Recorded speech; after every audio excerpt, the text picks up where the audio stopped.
সকল শিক্ষার্থীবৃন্দকে ILO skills 21 প্রজেক্টের পক্ষ থেকে স্বাগত। Occupation electrical installation and maintenance EIM ইন্টিভিকেব লেভেল 1 সেক্টর সিভিল কনস্ট্রাকশন। এখন আমরা যেই সেশন চলতেছে এই সেশনে আমরা যে ইউনিট অফ কম্পিটেন্সি সম্পর্কে জানব সেই ইউনিট অফ কম্পিটেন্সি হচ্ছে use hand tools and power tools for the construction electrical sector.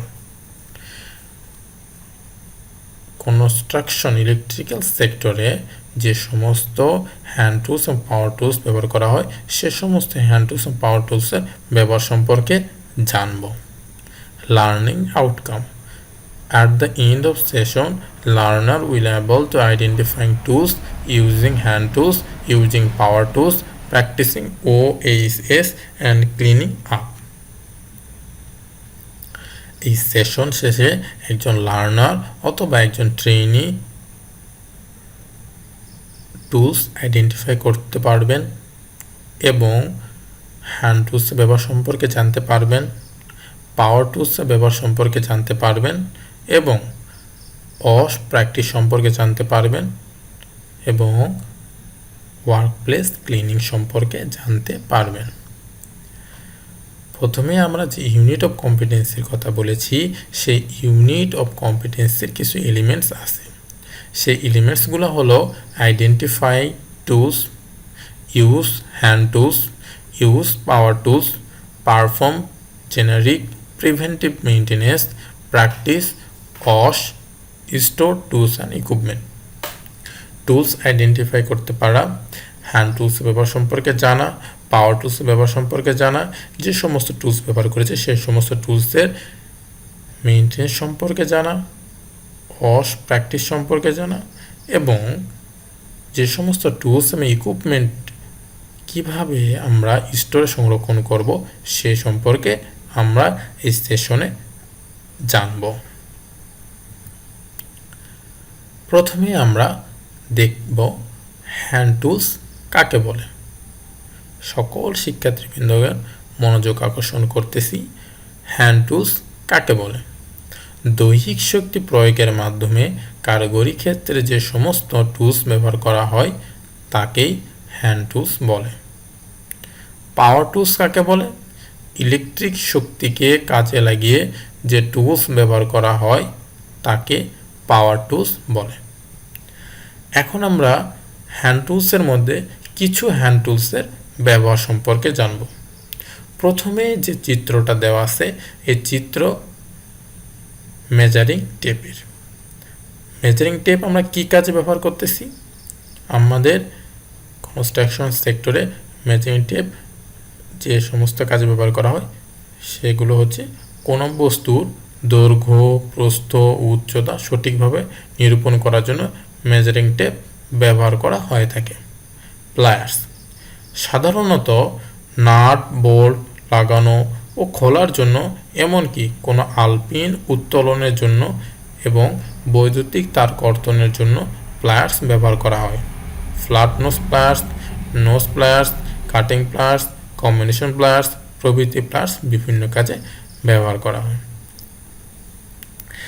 এখানে আমার জানতে পারতেছি প্লায়ার্স অনেকগুলো প্লায়ার্সের নাম বলা হয়েছে।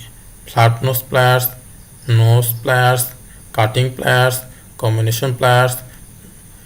তো কাটিং প্লায়ার্স দিয়ে আমরা তার অথবা কেবল কর্তন করতে পারি। এরপরে nose pliers, flat nose pliers এগুলো দ্বারা কোনো সরু জায়গাতে কোনো নাট বোল্ট লাগানো বা খোলার জন্য অথবা কোনো সরু জায়গাতে তার টুইস্ট করার জন্য ব্যবহার করে থাকি। কম্বিনেশন প্লায়ার্স দ্বারা আমরা তার কর্তনও করতে পারি এবং তারকে টুইস্ট করা বা জোড়া লাগানোর জন্য ব্যবহার করে থাকি। স্ক্রুড্রাইভার স্ক্রু আটকানো ও খোলার জন্য ব্যবহার করা হয়। কয়েক প্রকার স্ক্রুড্রাইভারের নাম হলো connecting screwdriver, star screwdriver, flat screwdriver.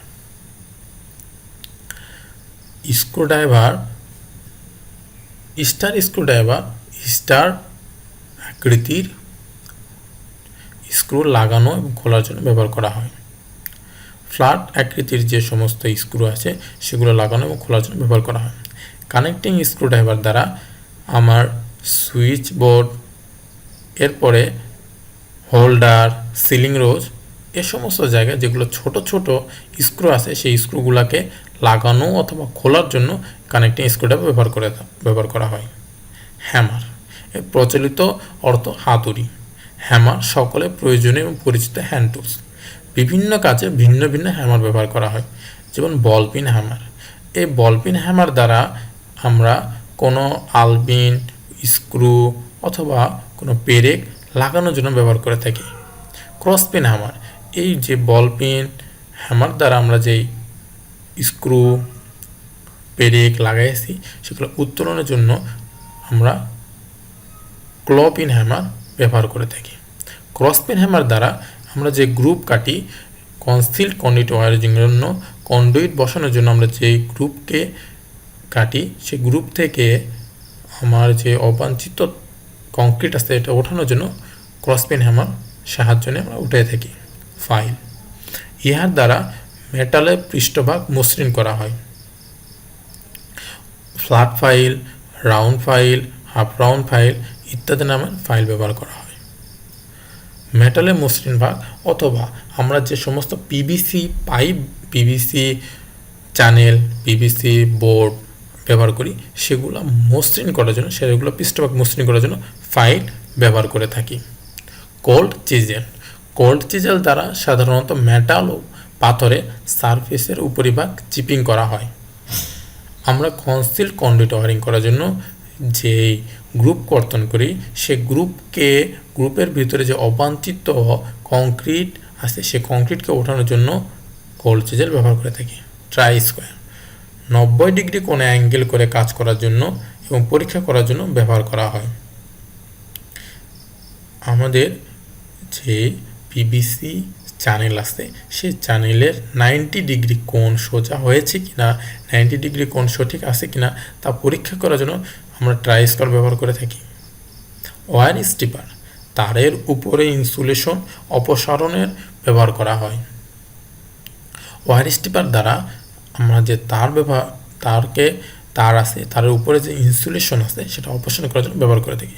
Wire স্টিপারের গায়ে অনেকগুলো খাঁজ কাটা থাকে, প্রত্যেকটা খাঁজে গেজ নাম্বার দেওয়া থাকে। আমি যে গেজে তার ব্যবহার করতেছি, যে সাইজের তার ব্যবহার করতেছি, ওই সাইজের তার যদি আমি ওই খাঁজে দিয়ে কর্তন করি, ওই সাইজের তার যদি ওই খাঁজে দিই তাহলে আমার ইনসুলেশন অপসারণ করতে সহজ হবে। স্পিড লেভেল, আড়াআড়ি ও খারাপ লেভেল পরীক্ষা করে মেশিনপত্র ওয়ারিং স্থাপন করার ক্ষেত্রে ব্যবহার করা হয়। আমরা যে ওয়ারিং স্থাপন করতেছি বা মেশিনপত্র স্থাপন করতেছি সেই মেশিনপত্র সোজা হয়েছে কিনা, সেই মেশিনপত্র ভার্টিক্যাল অথবা হরিজেন্টাল লেভেল সোজা হয়েছে কিনা তা পরীক্ষা করার জন্য স্পিড লেভেল ব্যবহার করা হয়।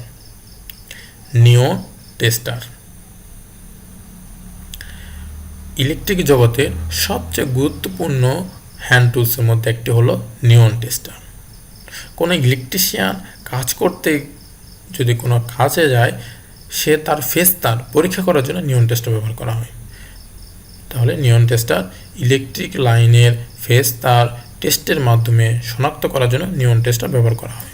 পোকার, যে স্থানে উডেন স্ক্রু বসানোর সমস্যা বা প্রেসার স্ক্রু বসানো যায় না সেখানে ছিদ্র করার জন্য পোকার ব্যবহার করা হয়। যে সমস্ত স্থানে উডেন স্ক্রু, আমার উডেন কোনো সারফেসের উপরে স্ক্রু বসাতে সমস্যা হতেছে সেখানে উডেন স্ক্রু বসানোর জন্য বা প্রেসার স্ক্রু বসানোর জন্য ছিদ্র করার জন্য আমরা পোকার ব্যবহার করে থাকি। পাওয়ার টুলস, আবারও বলা হইতেছে পাওয়ার টুলস কাকে বলে। ইলেকট্রিক শক্তিকে কাজে লাগিয়ে যে টুলস ব্যবহার করা হয় তাকেই পাওয়ার টুলস বলে। পাওয়ার টুলসের ব্যবহার, এখানে 3টি পাওয়ার টুলসের ব্যবহার দেওয়া হয়েছে। প্রথমে আমরা যে পাওয়ার টুলসটা দেখতেছি সেটা হলো ইলেকট্রিক পাওয়ার ড্রিল মেশিন। এর দ্বারা মেটালিক পাতলা শীট এবং কংক্রিটের দেওয়াল ছিদ্র করা যায়।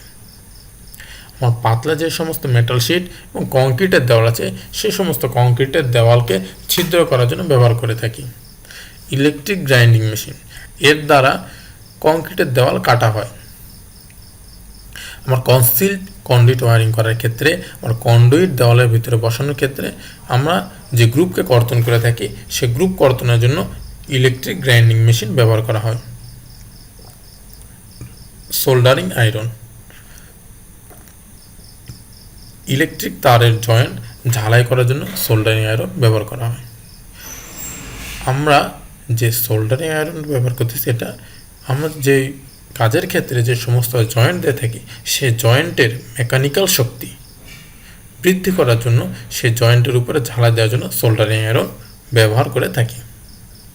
বিভিন্ন প্রকার হ্যান্ড টুলসের রক্ষণাবেক্ষণ এর নিয়মাবলী। কাজের সময় যন্ত্রপাতিগুলো ওয়ার্কিং টেবিলের উপর অথবা বক্সের ভিতর শৃঙ্খলার সাথে সাজিয়ে রাখতে হবে। কাজের শেষে সুন্দরভাবে হ্যান্ড টুলসগুলো আলাদাভাবে সাজিয়ে রাখতে হবে। যন্ত্রপাতিগুলো একটির উপর আরও একটি গাদা গাদা করে রাখা যাবে না। কাজের শেষে যন্ত্রপাতিগুলো সুন্দর ধুয়ে মুছে প্রয়োজন অনুসারে তেল বা গ্রিস ব্যবহার করতে হবে। যন্ত্রপাতিগুলো স্টোরে সুন্দরভাবে সাজিয়ে রাখতে হবে। প্রয়োজনে স্টোরে যন্ত্রের নিচে নাম লিখে রাখতে হবে। আমরা কাজের ক্ষেত্রে যে সমস্ত টুলস ব্যবহার করে থাকি, এই টুলসগুলো কাজ শেষে পরিষ্কার পরিচ্ছন্ন করে আমাদের এসব নিয়মাবলী মেনে স্টোরের মধ্যে প্রয়োজন অনুসারে সাজিয়ে রাখতে হবে। সাজিয়ে রাখার ফলে যদি আমরা রক্ষণাবেক্ষণ করে থাকি, তাহলে আমার এই টুলসের আয়ুষ্কাল বা এই টুলস আমরা বেশি দিন যাবৎ ব্যবহার করতে পারবো। কাজের জন্য OHS occupational health and safety, পেশাগত স্বাস্থ্য এবং নিরাপত্তা। আমরা যে কাজে যাব, কনস্ট্রাকশন সেক্টরে যে কাজে যাব, সেই কনস্ট্রাকশন সেক্টরে আমার নিজের নিরাপত্তার জন্য যে সমস্ত সেফটি ডিভাইস ব্যবহার করব, প্রথমে হলো আমার মাথাকে সুরক্ষা রাখার জন্য সেফটি হেলমেট ব্যবহার করব। আমার মাথাতে কোনো আঘাত পাওয়া হতে রক্ষা পাওয়ার জন্য আমরা সেফটি হেলমেট ব্যবহার করব। সেফটি গগলস, চোখে সুরক্ষা রাখার জন্য আমরা সেফটি গগলস ব্যবহার করব। হ্যান্ড গ্লাভস, হাতকে সুরক্ষা রাখার জন্য হ্যান্ড গ্লাভস ব্যবহার করব। সেফটি অ্যাপ্রন, আমাদের শরীরকে সুরক্ষা রাখার জন্য সেফটি অ্যাপ্রন ব্যবহার করব। সেফটি শু, পাকে সুরক্ষা রাখার জন্য এবং আমার শরীরের ভিতর দিয়ে যেন কারেন্ট প্রবাহিত হতে না পারে, এই জন্য এমন সেফটি শু ব্যবহার করব যার ভিতর দিয়ে আমার শরীরের ভিতর দিয়ে কারেন্ট প্রবাহিত হতে না পারে। মাস্ক, সবচেয়ে গুরুত্বপূর্ণ বিষয় যে আমরা কাজের সময় যে ধুলাবালি আসছে, সে ধুলাবালিগুলো আমার শরীরের মধ্যে প্রবেশ করে আমার ফুসফুসের ক্ষতিগ্রস্ত যেন না করতে পারে, সেজন্য সেফটি মাস্ক বা মাস্ক ব্যবহার করব। সকল ছাত্রছাত্রীদের দৃষ্টি আকর্ষণ করা হইতেছে, সকল ছাত্রছাত্রীদের মনোযোগী হওয়ার জন্য অনুরোধ করা হইতেছে। পুরো সেশনে আমরা কি কি শিখলাম? হ্যান্ড টুলস কাকে বলে, পাওয়ার টুলস কাকে বলে, কয়েক প্রকার হ্যান্ড টুলসের ব্যবহার সম্পর্কে জানতে পারলাম, কয়েক প্রকার পাওয়ার টুলসের ব্যবহার সম্পর্কে জানতে পারলাম, এবং আমাদের যে টুলসগুলো রক্ষণাবেক্ষণের নিয়মাবলী কীভাবে আমরা স্টোরে সংরক্ষণ করব সে সম্পর্কে জানতে পেরেছি। এবং আমাদের কাজের ক্ষেত্রে আমরা যে কোনো যে সেক্টরে কনস্ট্রাকশন সেক্টরে কাজ করতে যাব, সেক্ষেত্রে অকুপেশনাল হেলথ অ্যান্ড সেফটি, পেশাগত স্বাস্থ্য এবং সুরক্ষা কী কী ডিভাইস আছে, সেই ডিভাইস কোথায় কোনটা ব্যবহার করব সে সম্পর্কে জানতে পেরেছি। আমাদের পরবর্তী নেক্সট সেশন, নেক্সট ক্লাস হচ্ছে ইনস্টল কেবল অ্যান্ড চ্যানেল। পরবর্তী ক্লাস ইনস্টল চ্যানেল অ্যান্ড কেবল। এবং এই সেশনে কোনো ছাত্রছাত্রী কোনো কিছু বুঝতে না পারলে, কোনো কিছু বুঝতে সক্ষম না হলে অবশ্যই ভিডিও কমেন্ট বক্সে সকলে কমেন্ট করে প্রশ্ন করতে পারবে এবং সকল প্রশ্নের উত্তর দেওয়া হবে। সকলের সুস্বাস্থ্য এবং দীর্ঘায়ু কামনা করে সকলকে এই সেশন মনোযোগ সহকারে শোনার জন্য ধন্যবাদ জ্ঞাপন করে এই সেশন আজকে শেষ করা হলো।